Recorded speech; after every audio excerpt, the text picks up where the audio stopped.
Woo. I'm back. I'm back.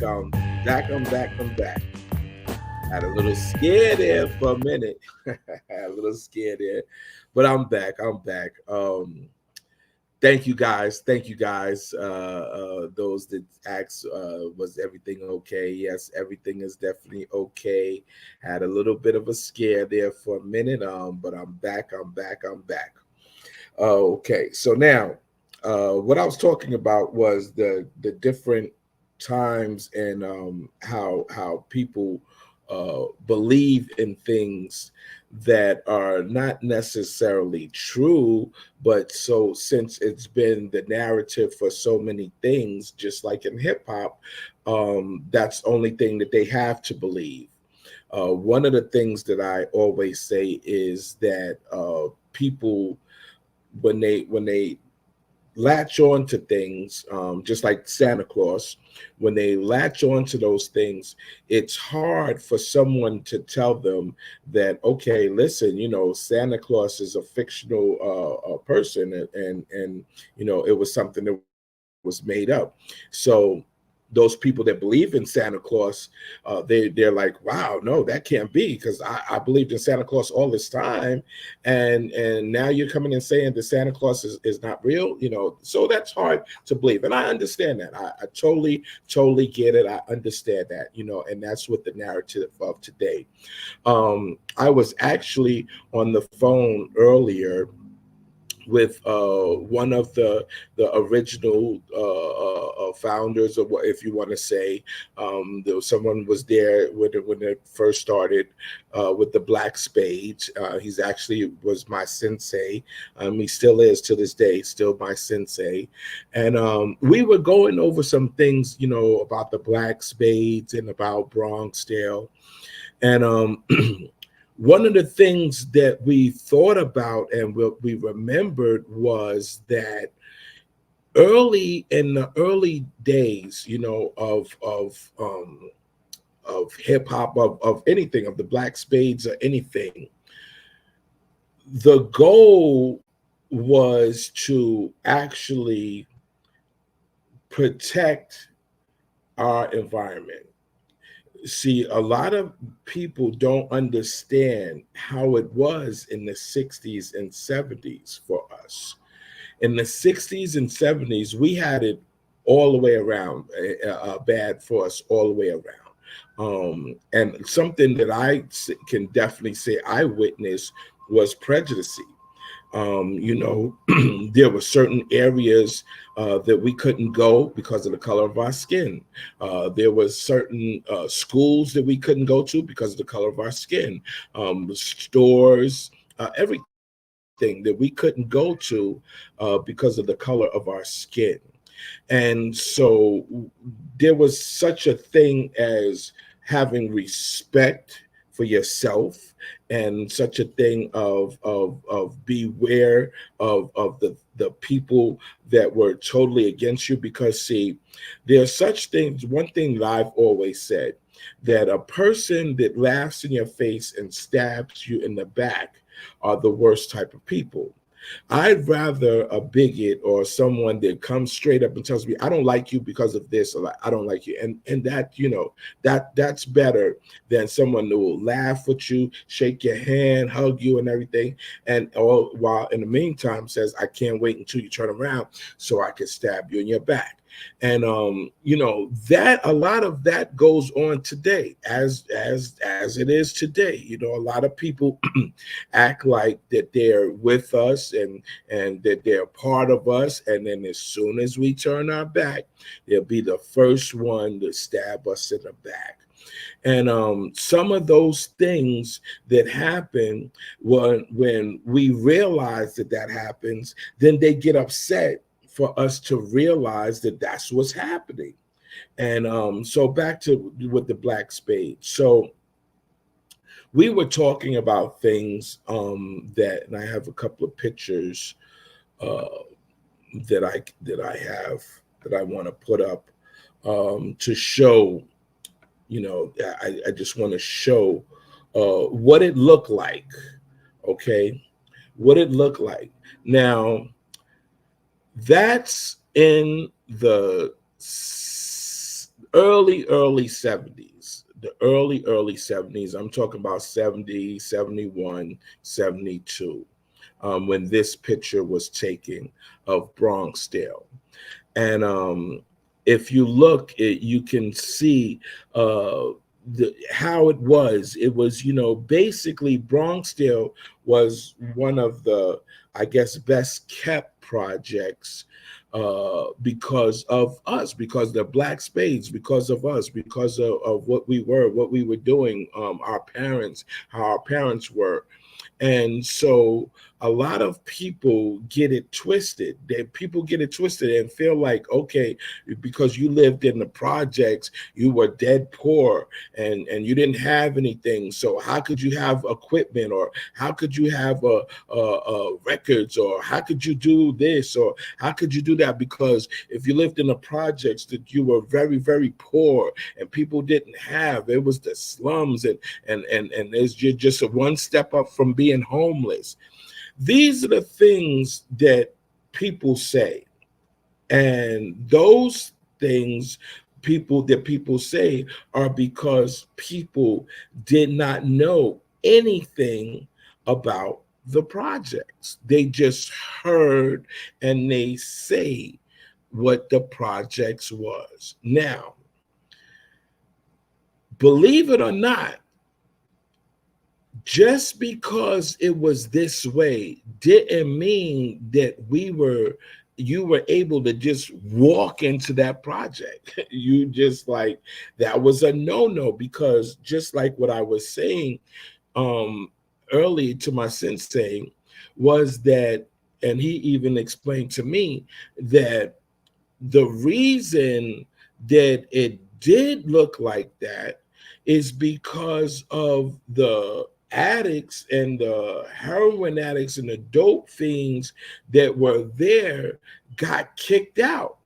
And they got kicked out by the Spades, by the Black Spades, young teenagers that kicked these adult dope fiends and pushers, everything out, so that our buildings could look like that. Our buildings could look like that. I'm gonna show you something. And well, I just want you to see the cars. If you look behind and look at the cars, yes, that's young DJ Phase. And if you can look in the behind it, and you'll see the cars that are there. Those are 60s cars. Those are 1960s and even 50s cars that are behind me. And that's Bronxdale. Another picture that I dug up was this picture. Now, for all of those DJs and all of those critics that says, "Oh, you were too young to have records, you were too young to collect records, and you were too young to even know what music was," and look at that picture. Look at that picture, and those records that are in my hand and that are on my close and play record player. I carry those all over the place, and I love those records. Those records, if you could zoom in on it, is James Brown records and all kinds of records that I've collected since I was that age. And so this is something that I guess the new generations don't realize. They don't realize that when we were, my generation, when we were younger, we didn't have PlayStation, so we didn't collect PlayStation games. We didn't have that many color TVs. We didn't have the internet. We didn't have YouTube and all of these different things that these generations have. We didn't. What we did have, though, is music. We had turntables, record players, and stuff, because our parents had that. And that's what our parents had. So, like again, look how young I was, and I was collecting records. When I say collecting, meaning that if I heard a record that came out, I wanted that record, and I was going to get that record no matter what. No matter what. And so, this one of the things that show the difference is that from that point at that point at age, um, I gravitated to music. And one of the things that I can say is that from that time till now, I, DJ Phase, still love that. And so you can say for me that yes, that's something that I stuck with from the earliest that I could remember till now. That's what I've done. And so, yes, I have many years of playing music, many years of loving music, many years of collecting those records that I wanted to hear. Those records with drum beats on there, and those are the records that I love. So no, you cannot tell me no, you were too young to collect records. No, how old were you? 4 or 5 years old? You had to be 5 at this age or whatever. No.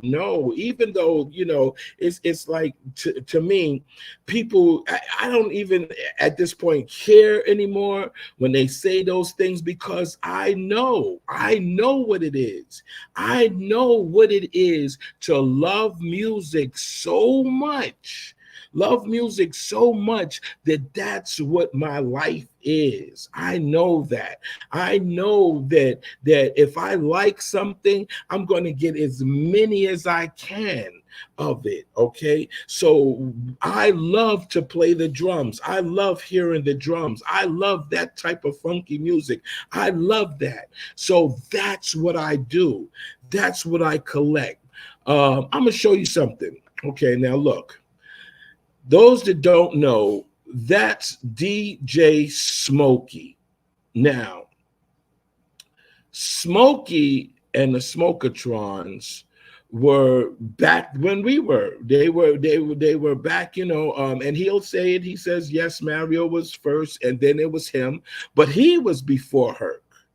He was before Herc. And now I hadn't seen Smokey in over about 50 years that I hadn't seen Smokey. And so this is the first time I had seen Smokey in over 50 years. Okay, that's what it was. So now listen, you see how he was sitting down there, right? When I got there, no one even knew who Smokey was. No one even knew who Smokey was. They did not know. But after this, and because I was so happy to see Smokey, and I was so thrilled, like I couldn't believe that this was someone that I knew from way back when hip hop first was created, and when I was shouting, I'm saying Smokey, and when I said that, and they saw the response that I was giving to him, soon after that, then everybody starts coming over to Smokey and saying, putting themselves in the timeline and saying, thank you for this and all of that, want to take pictures with Smokey and everything. So that's what they did after they did, they didn't know who Smokey was. But after I did that, then they actually knew what Smokey was. This picture here is for the people that said, oh, there was only like 1 or 2 people at your event, and then that's all, I only saw like a couple of people at your event. Okay, now it's funny to me. It's funny to me because if you were at my event and if you were there, those people that said that they were going to tell the black spades this and tell the all the the people about us, the FBAs and all the stuff that they said that they were going to do. This was a chance for them to come out and do it. Okay, this day was a chance for them to come out and do it. But as you know, hey, crickets.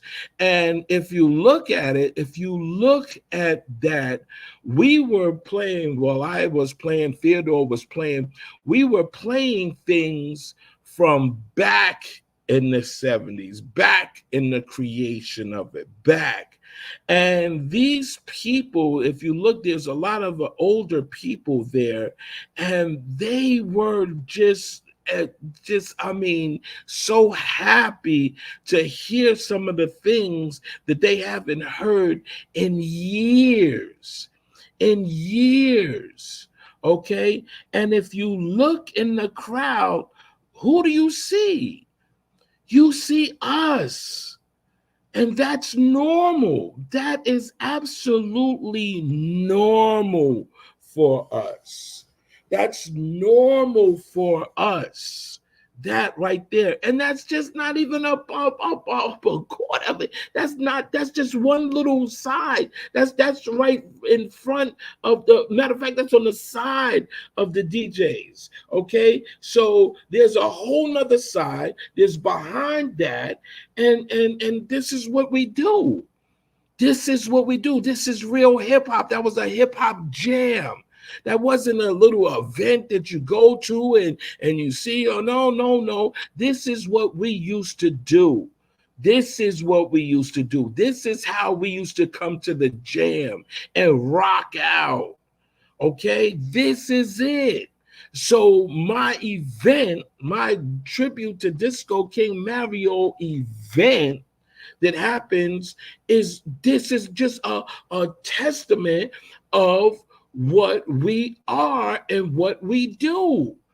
And that's it. You can't change that. You can't write in history says, oh no, it doesn't. If we didn't do that before, how do you think we're doing it now? And that's what my whole thing is. If I didn't do it before and I'm doing it now, that it had to come from somewhere of me doing it. And that's what I do. And we did it well. This is another thing that I had to show because what they say is, one of the people asked me, they said, oh, well, where have you done? What have you done or whatever? And one of the things that I said was that, well, you ever been to the Apollo? You ever DJ'd at the Apollo or anything? Because they're telling me, oh, whatever. So I told them, I said, well, listen, I've DJ'd at the Apollo several times. Hey, you didn't DJ. That's just what he said. You didn't DJ at no Apollo. Stop lying. You never been to the Apollo. Yeah, you was probably sitting in the audience, but you never been to the Apollo. You never been there. And I'm like saying to myself, well, why would a person say that? Like, why would a person say that I never DJ'd? Because, and this is the big because. The big because is because they were never there. They never sat there behind on the stage and did anything. So they feel like, okay, I'm in the same league as them. And if they didn't do it, I couldn't have possibly did it. So now, you know what they'll do? they'll say that that's something else. That's okay. That's for something. It's not the Apollo or anything. And it's constant. It's constant, and so what I've realized is that these people that have done that, these people that act like that, these people that want to make sure that they're a part of the creation of hip hop, is because they idolize us so much, and they don't want to let it be known that they idolize us. And so we have to be very, very, very careful of this. One thing that I realized, and this is why I said it's the politics of hip hop, is because they're not even the big cause of it. They're not. The Puerto Ricans are not the real big cause of it. The pink people are. You see, because the Puerto Ricans are not going to benefit from it. They're not going to benefit from saying that they did it. They're not. They're going to be used just like the way we have been used. Our culture has been taken away from us to gain, okay? To gain. So all of those people that took hip hop and profited on it and were nowhere to be near the creation of it, those are the ones that are millionaires and everything from our actual creation. That's what they've done. They've become millionaires off of our creation. And here we are fighting back and forth about who created it, who was there when it was created. Meanwhile, hey, y'all want to battle about who did that? Okay, cool. We'll profit off of it. You want to say the breakdancing was this? Cool. We'll profit off of it. You want to have beef between each other? Cool. We'll profit off of it. And this is where I don't understand why, like we don't get it. Like we're not getting it. We're not understanding that part of it. Oh my God. Hey, you know what? Let me take some of these things, some of these comments. Because I promise you guys, I'm going to go right back to what I was talking about. But Hip Hop New York City 68 says, we must educate ourselves about genetics, DNA, to know the majority of Latinos white. Well,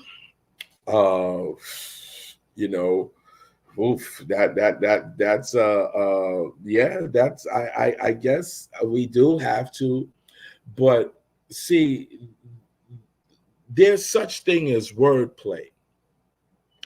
Some people look at the word majority as the sum of.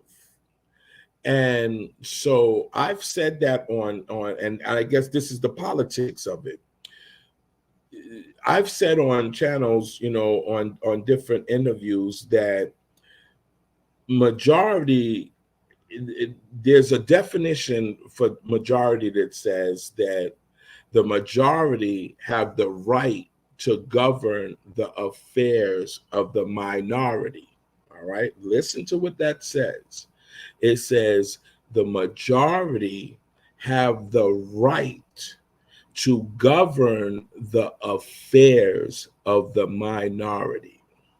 So if this is the true definition of it, that's why we're called the minority, because they have got the right to govern our affairs. They're the ones that tell us what we need to do. They're the ones that tell us that we need to be here. They're the ones that tell us, and so they're the majority. It's not that they have more of, because it's totally, there's no way in the world that there's more of them than than there is of us, meaning the pink people. Our family structures are totally different.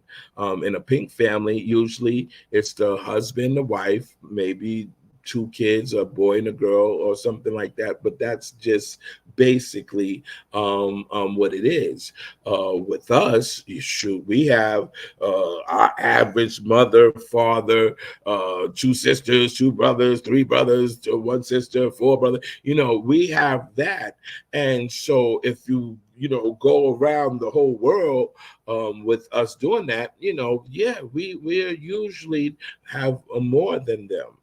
And so if we were looking at the word majority as the sum of, then yes, we would actually be the majority. But that's not the case. That's just totally not the case. And that's why they they say those things. Okay, I'm gonna take one more from this guy. In my Puerto Ricans are genetically pink. Their DNA is 72 and 80% European ancestry. Well, that basically, if you've done the research and you've came up, that you're basically right. And so, what is the biggest, I say, entity against us? Is the pink people.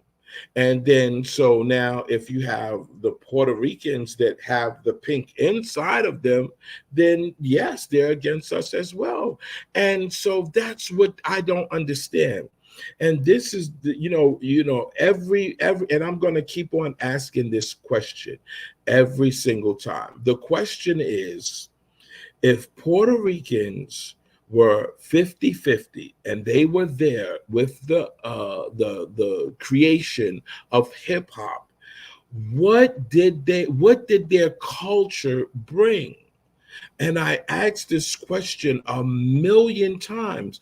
What did their culture, meaning their background, their food, the way they live, their lifestyles, their dress, their fashion, their language, all of that is a part of the culture. So what part of the Puerto Rican culture was even influenced by hip hop? And so it's hard to even like to understand, why are they saying it, why are they saying this so bad. And from us, like I said, when I was talking to the elders, to the founders of the Black Spades, I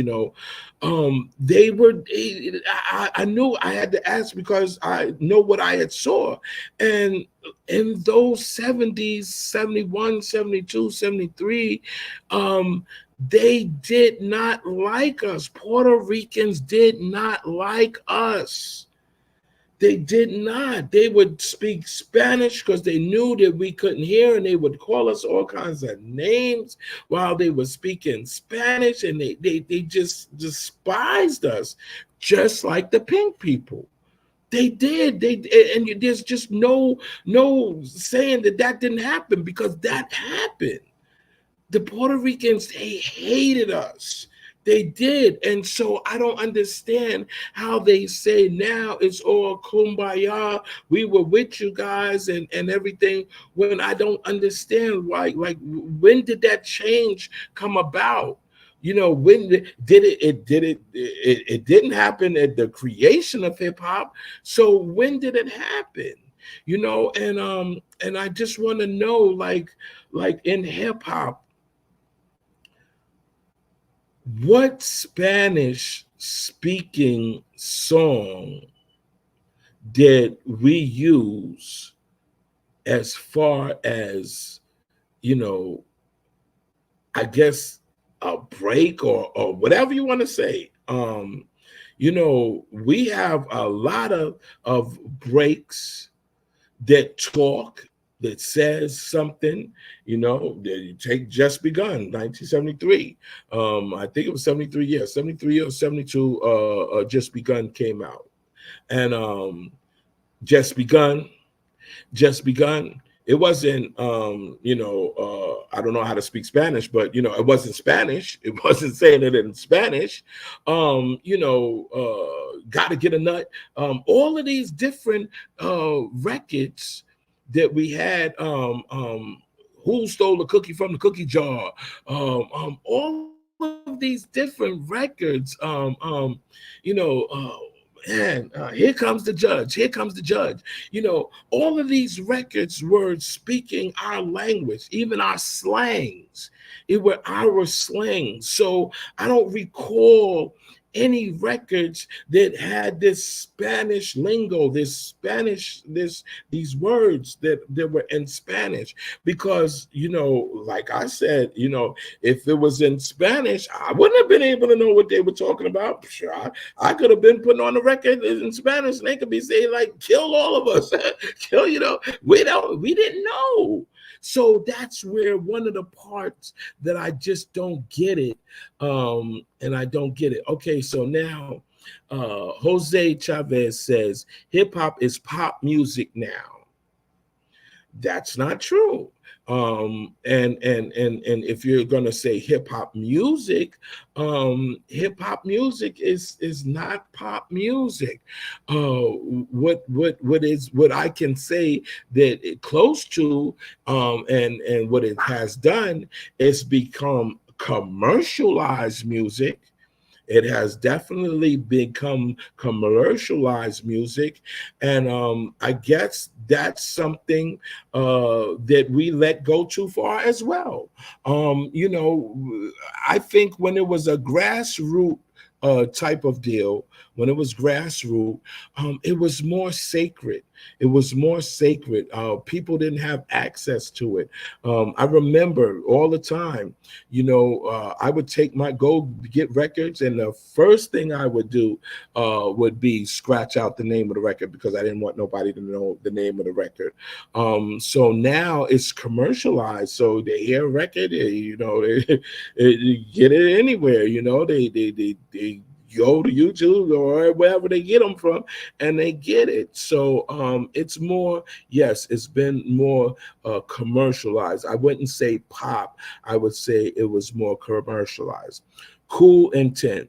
Okay, DJ Phase, don't ever say your roots are African because the the musty Africans will use that against you. They will say Phase said his roots come from Africa. That means hip hop was created by Africans. Yes, yes, yes. And I think that's what he was really trying to get me to say. So yes, I could put that one up there. Yes, cool. Yeah, you hit that one right on the buzzer. You hit that one, cool. You hit that one. And yeah, that's what he actually wanted me to say. And he wanted me to feel bad that I'm not, acknowledging that my African ancestors. Listen, one thing about my family is that, for a long time, generations, my family were doing things to be above the standard. And so my great grandparents, my grandmother knew, and so that was my grandmother's knew her grandmother, and and so on like that.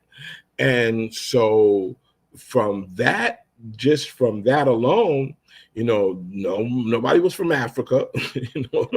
Nobody was from Africa. We weren't from Africa.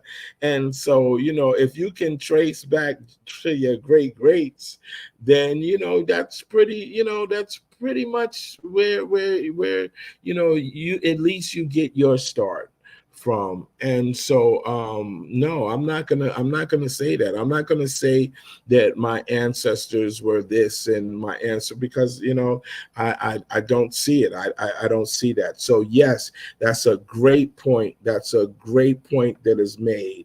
Okay, let me see DX1. Okay, DJX1. You know, DJ Kool Herc is now saying in a recent interview that he is the father of hip hop. Did you hear about that phase? Well, uh, I've heard a lot of the different interviews, with Herc. And one of the interviews that I saw, that he said that there's no one other, that is just him, that he's the father, the one and only. Everybody else is after him, and he said this and everything. And so, which leads me to say, okay, so what about Coke Rock? What about Coke Rock, the person that even Americanized you, like you say? Coke Rock Americanized you. So what about Coke Rock? So if he were to say that, okay, he's just the only one, is just Herc, then he's definitely putting Coke Rock to the side, and that's just not fair. It's not accurate. And it's like I said before, what happens is, and this is something you all guys can see for yourself. What happens is that anything that becomes popularized, right, people want to take credit for it, no matter what it is. It could be something bad, but if it's something that people gravitate to or whatever, then there's always one person, two persons, three. There's a bunch of people that want to take that credit for that, and that's just it. No matter how you slice it, that's just it. And in our case, it's we show how it was done. We show, like my book is coming out, and a lot of things are going to definitely be exposed when my book comes out, but we show the actual gravitation, the steps of what became to what it is now. We show that. And Michael Wayne TV, the culture since 71, we've been doing that and bringing these things up to the forefront. And so I think that's one of the reasons why we're in so much turmoil, because we're actually bringing those things and proving that, no, wait a minute, this wasn't this or this wasn't that. And so that's when you look at the comments and you look at the things that are said. It's always because people were not there and they just want to gravitate to these things. We were talking about fashion the other day. Come on. I mean, be for real. Like we didn't get that from any other people than us. We didn't wear the things that the Puerto Ricans were wearing, or wearing the things that Jamaicans were wearing. They had to assimilate to what we were doing. They had to come and see what we were doing before they could even try to copy it. The Olympics is a perfect example of that. With the breakdancing, I showed the pictures of the breakdancing, and then and they were coming at me and saying, "Well, what about the other ones? What about the other ones?" They still wasn't breakdancing. they were just doing acrobatics and flipping around and jumping around to anything.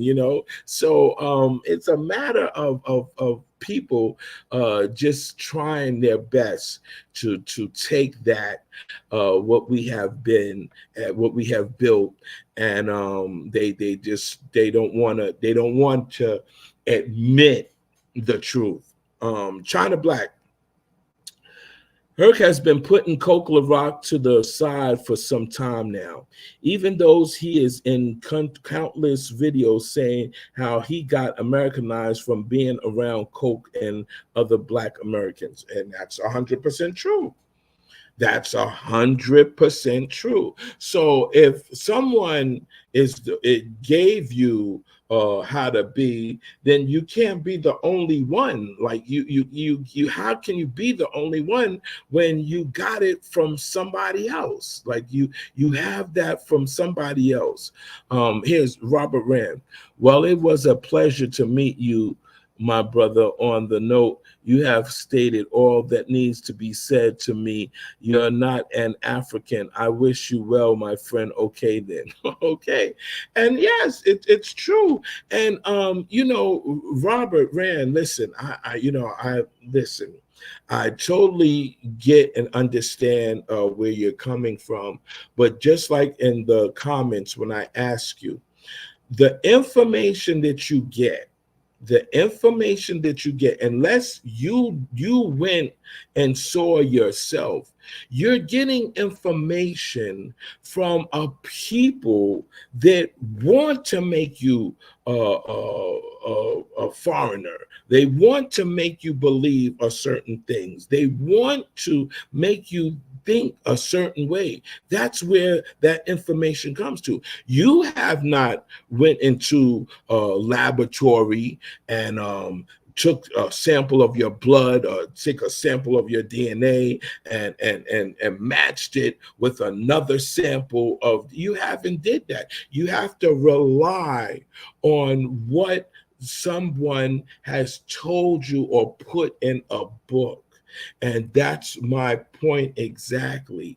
So what DJ Phase does is talks about things that I've experienced. I experienced Mario in the carriage room. I experienced me taking my records and putting them on the turntable and watching the people dance to this thing. I was a person that would dance the break dance, and as soon as I would, it would be so funny that I would run to the turntable, put the record on from the beginning, and then run to the dance floor and get whatever, and do my break or whatever when the break came on and everything, and then run back to the turntable. So I experienced that. You can't say that I didn't experience that.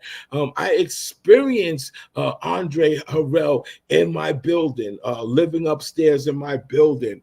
I experienced, being a baby Spade, going in the lot across from there, from Bronxdale, where the AMP was, and the lot. We were just talking about the lot there. I experienced riding my mini bike from one project to the other project through and through, and I experienced listening to Mario say to get it, baby, and all like that on the microphone. I experienced that. I experienced going to AJ Lester and British Walker and getting clothes and before that Florsheim and all of those things. I experienced that. I experienced getting in the elevator and hearing a Puerto Rican Spanish person start talking Spanish and what I couldn't understand and stuff like that. I experienced those things. So, for you to say that this definitely happened, you really can't say that, because they told you, this is what they told you, and this is what you learned in school. You learned that Christopher Columbus discovered America. And if you took a test and Stanford or Cornell or any of these big, Yale University, any of these big universities, and they ask you the question, who discovered America? If you put anything other than Christopher Columbus, the answer is wrong. But we all know that's a wrong answer. So all the research that you do, all the research that you have came up, all of that you have came up with is what they have told you. So why would they tell you something to make you like better? They're not going to tell you anything to make you better. And that's what it is. Now, look, just look right now. Just look as we do today. If you go and you look at the Olympics, or you go later on in life, if you look at the Wikipedias and all of that stuff, you're going to find out, you're going to see that they're mostly saying that Puerto Ricans and Black, that's what they say, Puerto Ricans and Black are the ones who created hip hop, when that's just not true. That's not true. But you can run back and you can look at this information. You can go back into the books and you can look at this information and see that. So imagine the generations that come after us. That's why we're doing what we're doing now. This is exactly why we're doing what we're doing now. And we're putting their foots on the necks of the people that are keeping up this lie, this narrative, that those were the godfathers of the three fathers of hip hop. We're putting a stop to that, because we don't want that to happen. We don't want people to go and say, oh, this is what happened. This is what it, no, you can't say that. You can't say that until I go into a laboratory and I can do my own DNA or whatever, because this is one thing that I've found out, and it's so true. In order for you to do DNA, right, you have to give, number one, you have to give your name, your correct name, and you have to give your social security number and all kinds of stuff for them to do that, to check your DNA, right? So now, just like your social security number, there's a number on that number that identifies you if you're Black or pink. If you whatever you are, if you look it up, you'll find out that there's a number that identifies if you're freedman or you're pink, if you're FBA or you're pink, if you're ADOS or you're pink. That's what your social security number does. Okay? So these percentages, if that you have 3% European and 500% African or whatever, those are all, as soon as you give your name, as soon as you give that social security, they can say whatever they want to say, brother. And then people say, oh, that's just a conspiracy theory. Really, we've had all of these presidents, right? We had all of these presidents, right? And we, till this day, we really have not had a FBA or ADOS or Freedman president. We have not. And so, you got to understand, a conspiracy theory didn't do that. A conspiracy theory didn't show that. A conspiracy theory didn't put the people that they put in the Olympics for breakdancing there. That's not a conspiracy theory. We saw that. We witnessed that. We saw them get on the stage to do whatever they were doing, whatever. And that was called hip hop breakdancing. And we all know that wasn't no breakdancing. We don't know what that was, but that wasn't breakdancing. But later down the line, next generations are going to see and say, wow, in 2024, they had hip hop breakdancing. And so what about the people, what about us now to go down, let's say 40 years from now, us now, 40 years from now, what are we going to say? We're going to say, okay, look, that wasn't no breakdancing or whatever. And that's what's happening now. We're coming back, and we're telling people, listen, no, that dancing that they're doing, that's not breakdancing. This what they call I don't know what they even need to call it, but they don't need to call it breakdancing, because that's not what breakdancing is. Breakdancing means that you wait for the break, that special part of the record, and you get down.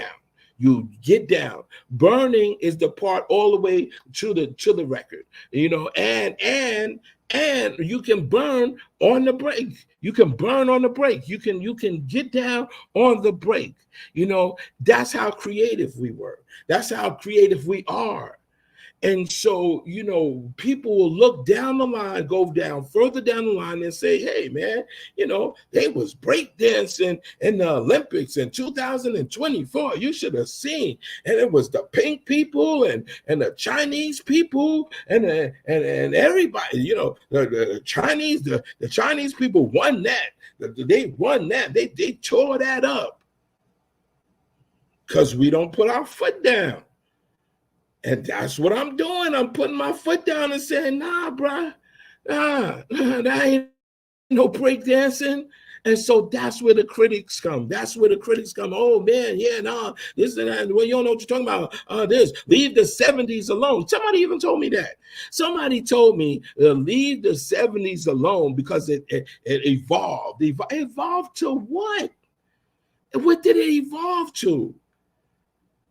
Breakdancing, that's not what it evolved to. It evolved to something else. You could have basketball, and when basketball was first created, right?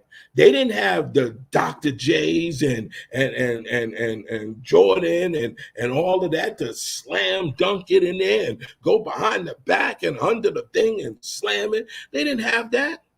Okay, but they did. They did. That came into it, but the foundation of it was still basketball. It was still basketball. It didn't change from okay, now, because what breakdancing did was basically took out the music. You don't need the music to break dance. You can break dance off of anything, so you don't need the music. So they took out the music. So with basketball, take out the basketball. Take out the basketball. Just run up and down the court. Run up and down the court. Make look good doing it. Turn around or whatever, doing it, and that will be it. And so now that's not going to happen. That didn't happen. So why should we do breakdancing? Why should we say that, okay, you take out the music for breakdancing, just do some flips, just roll around on your head, spin on your head, and do that, and do goofy thing, hold your leg up and all that, and that's still breakdancing. Why? Why do we have to do that? And we're not, okay? Elijah Smith, facts, they still putting the ball in the damn hoop. Exactly, because that's basketball. You see what I'm saying? Oh my God, China Black, Hip Hop New York C68. That's exactly what I said. It's about you learning how to comprehend. Yeah, right. If you can't comprehend something, then you can't say that you've learned anything. And I think that's one of the problems. I think that a lot of these people that are actually against what we're doing is because they can't comprehend anything other than what they already know. Excuse me. Wow, long night. And what they know is the I guess the narrative of what's been happening, because you got to remember something, and this is something you have to take a look at. So a lot of these people are quoting 1977, 1978 through the 80s. That's what they're saying. They go back to 77 because remember, when these things actually did come out, like Wild Style and Beat Street and stuff like that, which actually had Puerto Rican writers and Puerto Rican directors and stuff. Um, those, I believe, Wild Style, I don't remember exactly when it was, but that was in the 80s. And so, we'll even give them 77 and 78 because a lot of them have actually said, oh, well, we were here in 77, 78. So we did this in 77, 78, And so now, you got to understand, okay, so what about 70, 71, 72, 73, 74, 75, 76? What about those things, those years? You see what I'm saying? And so they bring back those years just because of that. They put those years because that's when they came into it. That's when they came into it. So when they came into it, it's supposed to be the creation of it. When they started dancing and when they started, well, not dancing, when they started flipping and doing acrobatics, then that's when it was supposed to be the creation of it. No, that's the creation of your foolishness. And I'll just call it straight out what it is. Yeah, that's the creation of your foolishness because it's not breakdancing. It's just not, Okay. Melanin Warrior. Cindy calling herself First Lady of Hip Hop and her, the father and creator of it, is all blasphemy. Yes, it is. And see, the problem is this. I would have more respect for Herc if he said, okay, he didn't say these things, that other people said these things, all right, but he came out and said that, no, listen, no, that's not how it was. That's not where it came from. I would have more respect for him to say that. Even like with the KRS ones and the Fat Joes and the wobbly legs and all of that stuff, if they just come and admit and say, listen, no, we didn't have the information right. It wasn't given to us right, and we apologize and we won't do that. I heard that Shan actually called Lord Jamar and apologized and said that he was drunk and that he didn't mean what he said or whatever. But that's it. That's basically it. We have to take accountability of the things that are going out, because we're not the only generation. There's generations after us. There's generation, and so we don't want the generations to just imagine your child goes to school and someone says, oh, yeah, oh man, hip hop started with the Sugar Hill Gang. That's when it all started. And then another kid that knows a little bit better says, oh, wait a minute, hold up. What about all the crews before that? All of the different crews that were before Sugar Hill, all the different tapes and stuff all the parties and stuff that was before Sugar Hill, and he says that, then your child is going to look like a fool. It's going to look like a fool, and then, if the person really got receipts and showing this, then your child is going to look like a fool because your child only knows what has been taught to him. You see, and so that's what we're trying to do. That's what we're trying to do. We're trying to stop. We're trying to stop these actual comments and these because like I said, who's going to benefit from it? Not us. Not us. Who's going to benefit from these Olympics and things? Not us. Not us. Who's going to benefit for these commercials and all of that stuff? Not us. Not us. The movies and that. Not us. Not us. So these records, everything that we created, we're not benefiting out of it. So in order for us to benefit from it, what we have to do is take it. We have to take it back, just like our land. We got to take it back, but that's another story in there. Okay, let me take a couple more because I think my time is up. Okay, yeah, that's it. Yeah. Okay. Yeah. Well, hey, I won't even go into that. You know, the main thing that I want for our people is for us to own things. We need land. We need schools. We need hospitals. We need markets. We need everything. We need everything. And we're not going to get it by giving everything away. We're not going to get it that way. That's just something that we're not going to be able to do. We're not going to be able to get it that way. By just sitting there and saying, okay, yeah, you want this, take it. You want that, take it. You want to break dance and take it. You want MC and take it. DJ, take it.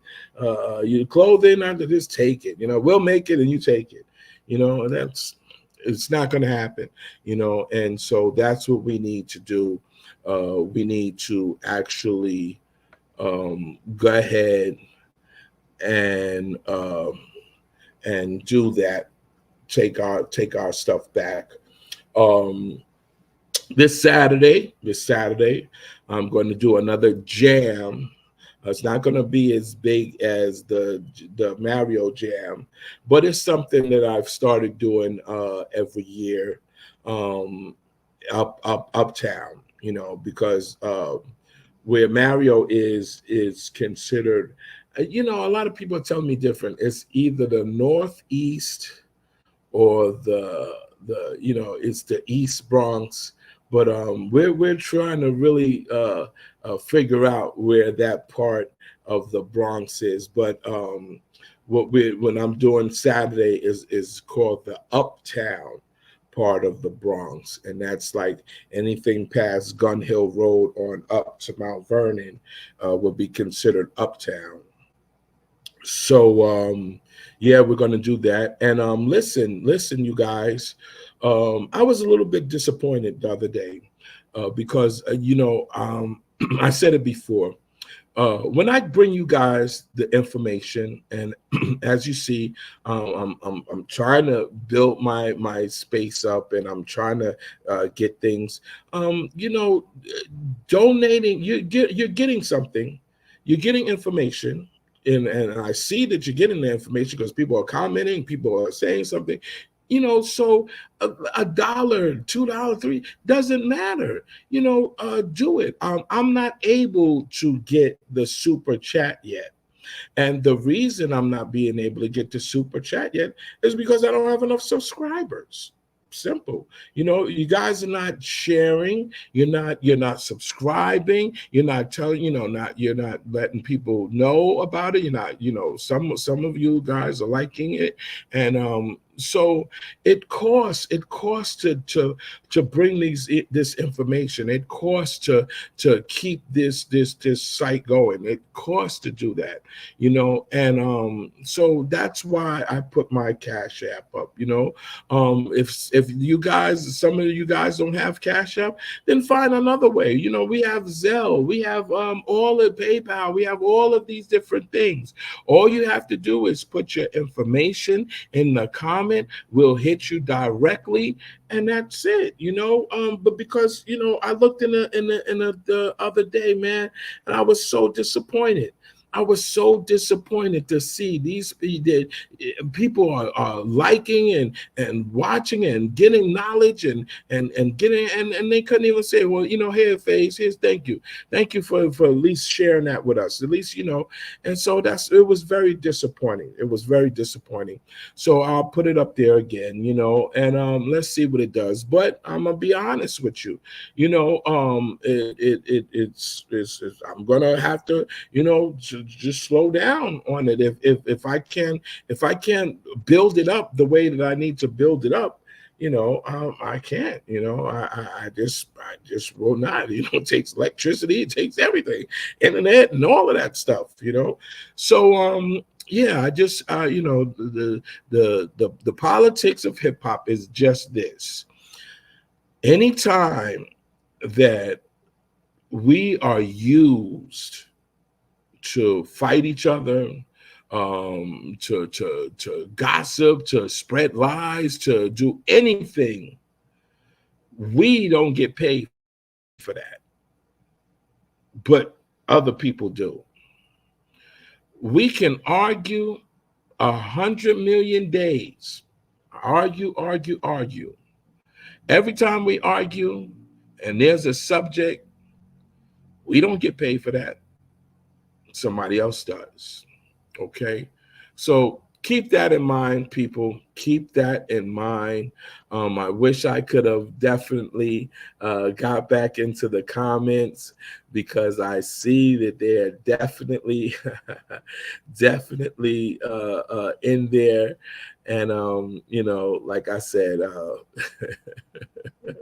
they're going in, they're going in. So listen, I'm going to leave you guys with this. And I'm gonna definitely